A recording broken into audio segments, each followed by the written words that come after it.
So let me say this real quick. Yes, sir.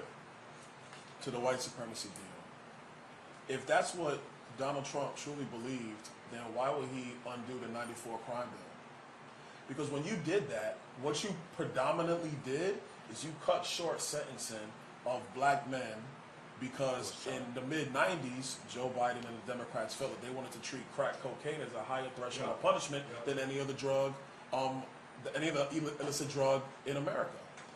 He came in and he unwound that. If your whole goal is, I want to be supreme, whatever the case might be, why would you do that?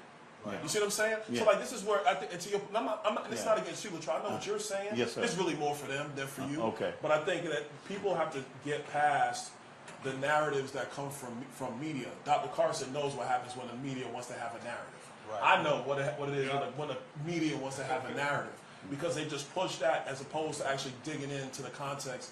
My mother always raised me to say, to think, do not listen to what people are saying. You look at what people are doing.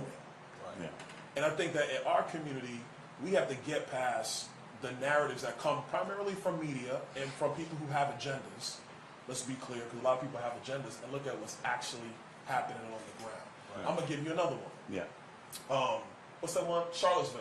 That's a good one. Yeah. Right. So the Charlottesville one, there's good people on both sides. Well, what was never reported, never really talked about, is that he was actually doing a press conference on infrastructure that day. Mm. That was a 17-minute press conference. By the way, Joe Biden hasn't given a 17-minute press conference since he's been president. I'll give you that. 17-minute press conference, right? He just kept saying, I condemn white supremacy.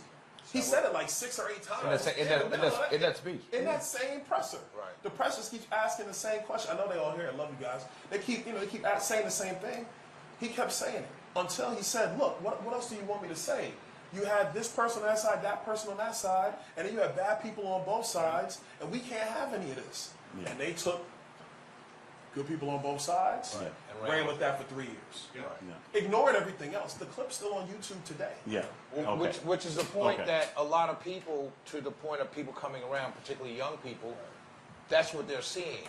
They've been told something, and now they're seeing it real for themselves, and they're saying, wow, he never said that. Wow, he never said it's happened several times. Right. And that's what people are going through now. I think people are seeing the things that they're being told was said, wasn't really said that way, or wasn't really said the same way they're reporting it. Right. I mean, I'm seeing it all the time in what I do. All the time, people will come back to me and say, "I heard you said this," right. And I have to go back and pull what I actually said to send it to the person and say, "No, I never said that." Right.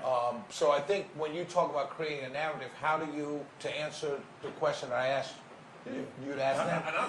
I want to hear from Mark. I want to hear from Rocky. I want to hear what they got to say. Right, yeah. But I would say the answer to your question is making sure that when someone comes to you with that, you don't have to deconstruct anything. Right. You all have to do is show them what was really said.